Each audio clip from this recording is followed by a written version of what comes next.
میرے نبی کریم علیہ السلام نے ایک دن صحابہ سے پوچھا، بتاؤ بہترین عورت کون سی ہوتی ہے؟ کون ہوتی ہے؟ آکسفورڈ کی پڑھی ہوئی جی، پنجاب یونیورسٹی جس نے ایم فل کا مقالہ لکھا ہو، پی ایچ ڈی ہو جس نے پی ایچ ڈی کی ہو نمل یونیورسٹی سے، ایک کراچی یونیورسٹی کی ڈگری ہولڈر ہو، کہ باہر سے ایم بی بی ایس کر کے آئی ہو، کون افضل ہوتی ہے؟ کہ یا جو اچھی گفتگو کرے، نماز پڑھے، عبادت کرے، وہ افضل؟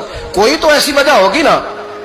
صحابہ سے حضور نے سوال پوچھا تو صحابہ نے بھی مختلف جوابات دیے۔ کسی نے کہا حضور پنجگانہ نماز پڑھنے والی، فرمایا بات تمہاری ٹھیک ہے پر تم میری مراد کو نہیں پہنچے۔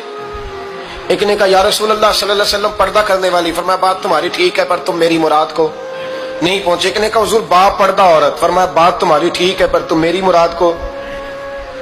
حضرت علی کہتے ہیں بیٹھا میں بھی تھا بیچ، لیکن میں بھی مراد کو سمجھ نہیں پا رہا تھا، حالانکہ شہر علم کے دروازے کا نام مولا علی ہے۔ فرماتے ہیں اس وقت اللہ کی حکمت تھی کہ جواب کوئی اور دے، تو حضرت علی کہتے ہیں قد بھی میرا چھوٹا تھا، بیٹھا بھی میں پیچھے تھا، تو تھوڑی گردن اور جھکا کے نا تو میں نکل گیا اور فاطمہ کے حجرے میں پہنچ گیا۔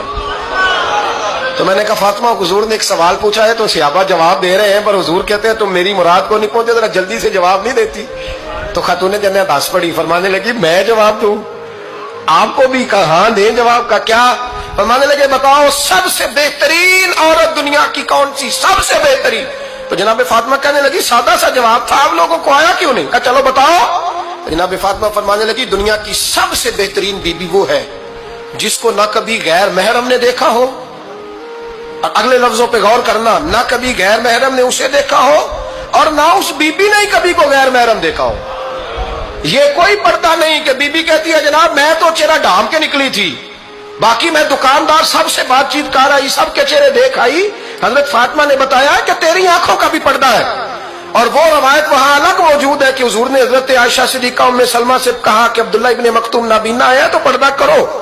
تو یہ نابینا اس سے پہلے، سیرت نگاروں نے لکھا ہے کہ ایک دن یہ اس سے پہلے حضرت فاطمہ کے گھر چلے گئے حضور کے ساتھ، تو نبی کریم علیہ السلام نے جب ان کو لے کے حضور داخل ہوئے تو جناب فاطمہ نے آنکھیں جھکا لی، پردہ کر لیا۔ تو حضور نے فرمایا بیٹی وہ تو نابینا ہے، تو عرض کرنے لگی حضور مجھے تو نظر آ رہا ہے نا۔ یعنی حضور نے جو ازواج کو کہا وہ بات کی، جناب فاطمہ کا جو انداز ہے وہ نرالا ہے۔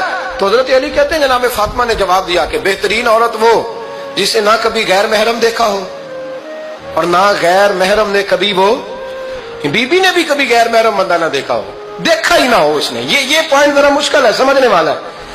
تو حضرت علی کہتے ہیں میں وہاں سے گردن جھکائی اور بیچ آ کے بیٹھ گیا، بات ابھی جاری تھی۔ حضور نے فرمایا آتا ہے کسی کو جواب؟ تو کہتے ہیں میں نے ہاتھ کھڑا کیا، میں نے کو حضور آتا ہے؟ تو حضور مسکرا پڑے، فرمایا چل بتا۔ میں نے عرض کی حضور بہترین عورت وہ ہے کہ نہ کبھی اسے غیر محرم نے دیکھا ہو نہ اس نے کبھی غیر محرم دیکھا ہو۔ تو حضرت علی کہتے ہیں شاباش مجھے ملنی چاہیے تھی نا۔ حضور مسکرا پڑے، کہنے لگے میں نے تو پہلے ہی کہا ہے فاطمہ تو بدعۃ منی، فاطمہ میرے جگر کا ٹکڑا ہے، میں نے تو بڑا پہلے کہہ دیا ہے۔ تو کہتے ہیں صحابہ میری طرف دیکھنے لگے کہ یہ تو تعریف فاطمہ کی ہونے لگ گئی ہے۔ تو میں نے کہا کیا کریں؟ اس محبوب کو بتایا ہے جس کے لیے اللہ نے کوئی پردہ رکھا ہی نہیں، سارے پردے کھول دی۔